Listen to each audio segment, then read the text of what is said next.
So before we start with the topic, let's do some journey preparations. So what's universal JavaScript? What does it mean? Is it supposed to run on the ISS? Unfortunately not. I would love to, but I don't know if they execute JavaScript. Maybe. The term is used to describe a special type of web application. It means that the application code is written in a way that it can be executed both on the server and on the client. So how does it work? The server renders the initial HTML and sends it to the browser. The browser displays the initial HTML, and simultaneously it also downloads a single-page app in the background. And once the client-side code is ready, the client takes over and the website becomes a single-page application. And this process is called rehydration or just hydration. We didn't really settle on the term. So why would you want to do that in the first place? So the reason number one is performance. Because with server-side rendering, the first meaningful paint happens sooner. And actually we're leveraging one of HTML's strengths, progressive rendering. And browsers are incredibly good at rendering partial content, because back in the days we had slow internet connections, and so the browser started to render content as soon as it was available, so we can start reading without, for instance, waiting for the images. But with single-page applications, we throw all these built-in performance optimizations away. Why are we doing it? So the second reason is SEO. So search engine crawlers used to not to execute scripts, but nowadays they do, but they just execute the initial scripts. So if there's a script pending, or there's something like you have to wait for something for too long, they stop. And it's roughly about 10 seconds, but you don't really know. It could change. And you know, search engine crawlers, there are different search engines, and you just don't know. And another problem is that single-page applications can't set meaningful HTTP status codes. So usually you just send 200. And I think the reason number three is error resilience. So if something goes wrong, the website stays usable. So even if scripts weren't loaded, blocked, or failed in some other way, there are a lot of ways how scripts can fail, but an HTML page with just CSS is a lot more error resilient. So the idea is not really new. Back in 1995, Netscape also released a server-side JavaScript implementation, which they called Livewire. And it looked something like this. So I copied that example from the documentation. You would have like these server tags. It's a bit like PHP. And then you can execute some JavaScript code, and then this code is executed on the client. But the idea didn't really take off. So when I was preparing the talk, I came across this comment. I spent 18 months during Livewire development, and it's pretty lame. I hit the wall of scripting languages limitations quickly, and even though Livewire and Enterprise Server 3 added a lot of stuff, it still sucks. For this reason, I have dedicated a whole page on my personal site to describing why Livewire sucks. Random developer in 1998. So apparently they didn't really change. And that's because universal JavaScript can be very challenging. It's really complicated. So I decided to show some of the pitfalls that you will encounter when you try to implement this kind of web application. So let's start the journey. And I tried to explain it by, so we have a single-page application, and we transform it to a universal JavaScript implementation. And I described the journey, but the journey is pretty long, and I had to skip some parts. So if you want to read it up, you can follow the link here and follow the whole story, but I just show some of the conclusions here. And also another note, the following solutions are just my recommendation. there are different possibilities how you could solve, and they all have valid use cases. So it's just my personal opinion, and you can talk to me afterwards. I'm really interested in what you think about that. And another note, if you try out the example project in the repository, you won't be able to measure big performance differences. And that's because universal applications are better when the JavaScript payload is really big and you have weak CPUs. So the example project is a little bit too small to get good numbers there, but just as a side note. So our current single-page app, I wrote an app that displays a random fox image. So when you go on the website, it loads a nice background. By the way, that's the forest I was living in. It was really cold. It was not a jungle, by the way. And so it just fetches a random fox image and displays it. The tech stack is React, Babel, and Webpack, but that doesn't really matter. You can apply the learnings to different tech stacks as well. I just chose them because they are I'm most familiar with. So we have a server.js. This is basically an Express server.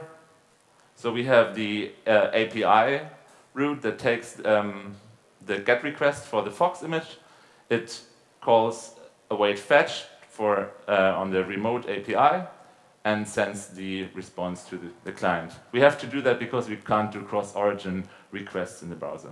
And then this is typical for a single-page app. You just respond to all other requests with a 200 and send the initial HTML. So we have also this app.js. It's a single app component. When the component is mounted into the DOM, the client requests the image from our Express server, which proxies it to the remote API. And as long as the API call is pending, we display a loading message. So we have this ternary statement here. And then we have a start.js, which imports the app component, calls React DOM render, and renders it into the DOM. So that's our example single-page application. So the first challenge we encounter is the Node browser gap. In Node.js, we have the common JS module system, and we have core modules like the file system, the HTTP module. In the browser, we don't have common JS. We soon get ECMAScript modules production ready. Some of the browsers already support it, but we don't have any core modules. It's like a bunch of globals, and they are not aligned with the Node core modules. So the good news is both platforms are getting more and more similar. So for instance, this type of code soon can be executed in both platforms once we have ECMAScript modules. And there's also this URL constructor, which is implemented for both platforms. So if it makes sense to have it on both platforms, people try to align the environment as good as possible. But the bad news is we're not there yet. So if we take a look at our app.js that I just presented, it's neither executable in the browser nor in Node. So for instance, if we take a look at the import statements, there's this bare import specifier, which is the React, when there's no slash or dot in front of it, just React. And this is not even standardized yet, so we couldn't use that in a browser now. And of course, importing images is also not standardized. It's a Webpack feature. There was some specification efforts in the loader spec, but things are still in flux, so we can't really rely on that. So maybe it's coming in the future, but you don't know. And we also have this custom syntax like JSX, or in Vue.js we also have Vue files, which makes developing these kind of web applications easier. But now we need a build tool to translate these languages. So what's the solution for this? You can use a bundler to streamline the module system and the platform environment. And the trick is to create a bundle for the browser and for Node. So when you're using Webpack, you can, instead of just exporting one configuration object, you can export two configurations, one web config and one Node config. And this switches Webpack into the multi-compiler mode. So in the web config, we specify the target web, which is the default anyway. It means that the output should be executable in a browser.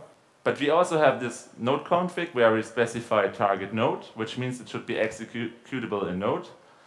And we also have to specify that the output should be a common JS module. And so you set library target CommonJS2, which is not, I don't know why it's CommonJS2, but yeah, picking names is hard. And as a little performance optimization, we can also specify the externals option, which means that Webpack will not look into Node modules at all, because we don't need to touch these files. They are usually just ready for consumption. So we just skip it. And there's this nice NPM module, it's called Webpack Node Externals, which makes this configuration easier. Another way is to write isomorphic modules, how I call them. So for instance, there's this Isomorphic Fetch, which just takes care that we can use fetch on both platforms. And they do it by specifying different entry points depending on the environment. So there's the main for Node and the browser field for browser. And this is really great, because then you can start to implement modules that provide some functionality that can be executed both on the client and on the server. And you can publish it on NPM and other people can use it as well. So if you discover you can do that, please do that, because then you can share all the code. So the second challenge is the client-server gap. So on the client, it's a single user environment. We just have one user that's using our app. On the server, we have multiple users. So the server has to serve multiple users at the same time. But there's also another difference between these two environments. The client updates the DOM as soon as there is an update in the application. And the server does no updates. It just sends the HTML as soon as it is ready. So how can we solve that?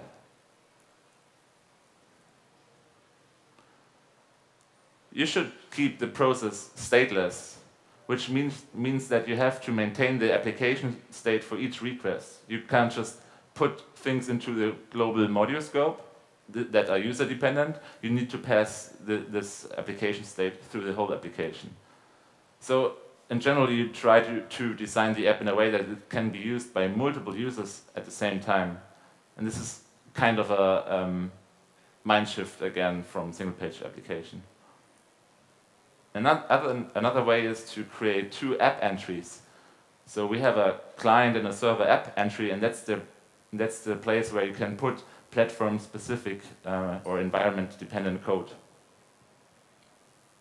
So in our case, we could split up the start.js into start-server.js and start-client.js.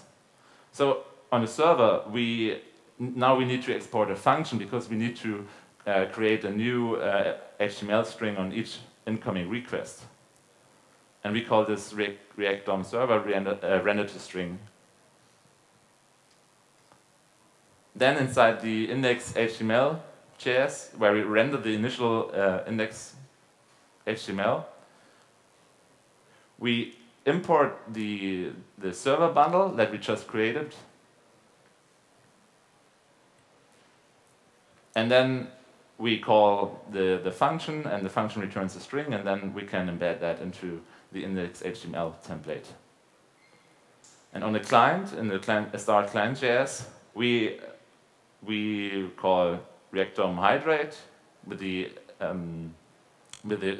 component, and then React synchronizes our application state with the rendered HTML. And now that we have two different entries, you need to adjust the Webpack config accordingly. The next challenge is data fetching. So data fetching now needs to be executable on both the client and the server. Why? Because the initial request will be handled on the server, and subsequent requests, which I call navigation events, will be handled on the client. And we need to remember that the initial request can be any route. So, for instance, if you send another person a link, then the user might not start with the first initial state, so it might just start with any state. So how could you solve that? So for instance, you can use Node Fetch to make the Fetch API available in Node, and you just call Fetch.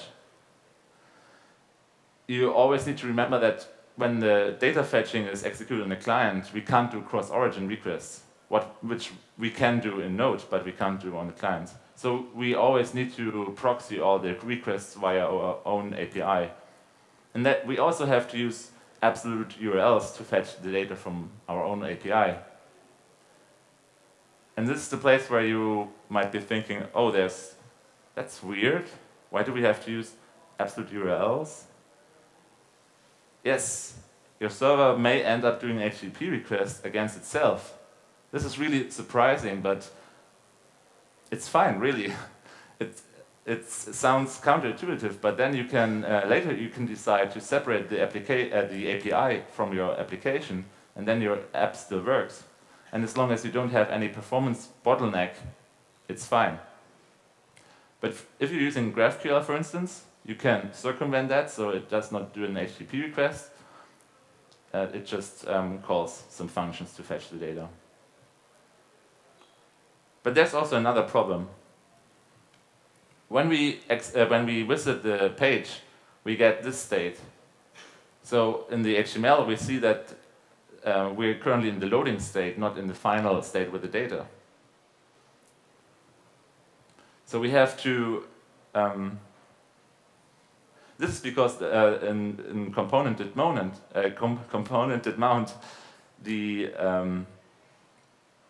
we have an asynchronous function, but the rendering is synchronous. So when the server sends out the HTML, the app is still fetching. The solution for this? You may be thinking maybe multiple render passes, but that feels kind of hacky. I think the better approach is to separate the data fetching from the rendering entirely. So you turn that async function, component function method into a static function. And instead of calling setState, you just return the state. And this is pretty similar to what Next.js is doing with, they call it getInitialProps. And on the server, start server.js, you call await app fetch data, you wait for the initial data, then you render the application and send out the string. And now we have the final HTML, which brings us to the next challenge, state dehydration and rehydration. Because when we now visit the application, we see a warning in the console. It says that the rendered HTML does not align with the state we are trying to render. And that's true, because on the server we have initial props, and that's what we are sending to the client. And the client now tries to hydrate the app with no initial props. So the application state does not match the HTML now. So we somehow need to make the props from the server available to the client. And we can do that by changing our start server.js to not just return the HTML string, but also the state. And then we can adjust the index.html.js to stringify the state and put it on any window property preloaded state. But now there's the XSS alarm going on. So we have a cross-site scripting vulnerability now. Why is that? You need to remember that the state may contain user data that is controlled by the user. And if the user decides to put some HTML into it, then we may end up with this state. And now the browser sees this kind of HTML and it sees, oh, the script tag is closing, and there's another script tag, and then it just executes it. So you can circumvent that by replacing all the opening brackets with a Unicode counterpart. And this prevents this kind of attack. Now, on the client, we can reuse the preloaded state. We pick it from the window object, and we instantiate the app component with the initial props, and now everything is working again. Which brings us to the next challenge, the Uncanny Valley. So the Uncanny Valley in server-side rendered apps means that the website looks usable, but it does not respond to user interactions. So it's kind of frustrating. You're trying to click something and it doesn't really respond to you because the JavaScript isn't loaded yet. So I stole this infographic from Paul Lewis. He described it pretty well. So when the HTML arrives, there's this time span until the JavaScript is parsed and Ewald. And this is the Uncanny Valley. And it's typically caused by big JS response sizes. So the HTTP response is big, but also the parse size after it has been decompressed and it is processed by the browser. So we need to take care of both these sizes. They do matter. And if they are big, the Uncanny Valley gets really big.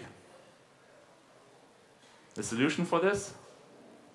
Of course, if you replace unnecessarily big dependencies, you get a smaller bundle size. That's always good. And you should also delay dependencies that are not immediately required. And you can do that with the import function. And so Webpack sees that this dependency is not used immediately. You can load it lazily. And the last trick is to just use anchor tags instead of click handlers. So the goal is, while the scripts are being loaded and parsed, our web application should already be usable. It should just be a website with HTML and CSS. Which means that every meaningful UI state should have a URL. So for instance, if you want to open a modal, you should not use a click handler. You can use a URL with a query parameter. So you go on example.com, and then you want to open the modal. It refers to another URL, and so on. So that's how you could solve it. And this allows the server to fill in for the client when it's not ready yet. It just takes over the rendering. And there are also other advantages. For instance, the back button just works. You don't have to do anything. It's just a website. And also open a new tab just works. And I think this also leads to better accessibility.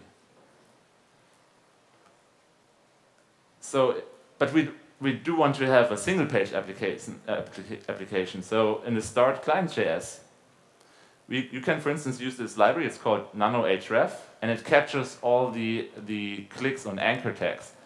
So you can listen to them and do the client-side rendering.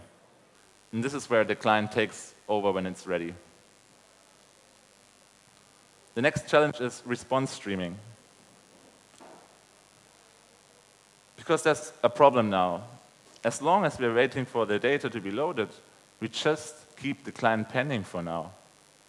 So in this example, I've delayed the response time artificially to demonstrate the effect. You see that the index.html is taking very long, and we're not doing anything at all. We're just showing a blank page to the user. So we could already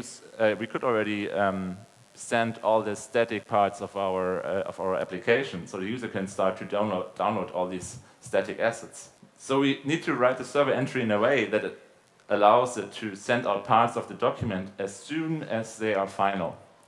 So if we change our start server.js into an object that returns a bunch of promises, for instance, the status code, the chunks that are being loaded dynamically, the document title, and of course the HTML and the state. Then we have to adjust the index HTML.js, where first, of course, we need to await the status code. We can't do anything because if we send out the HTML, we can't change the status code later. And then we can, for instance, use this nice npm package. It's called stream template, and it creates a node stream from a template literal. And if you pass in any promises, it waits for them to be resolved. And we pipe that to the response. And here we just pass in the promises. So everything is resolved in the correct order. Now the network tab looks like this.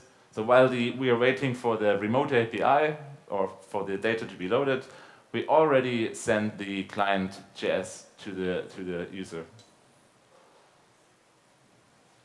But there are also further challenges that I couldn't cover in this talk, but just show what I discovered so far.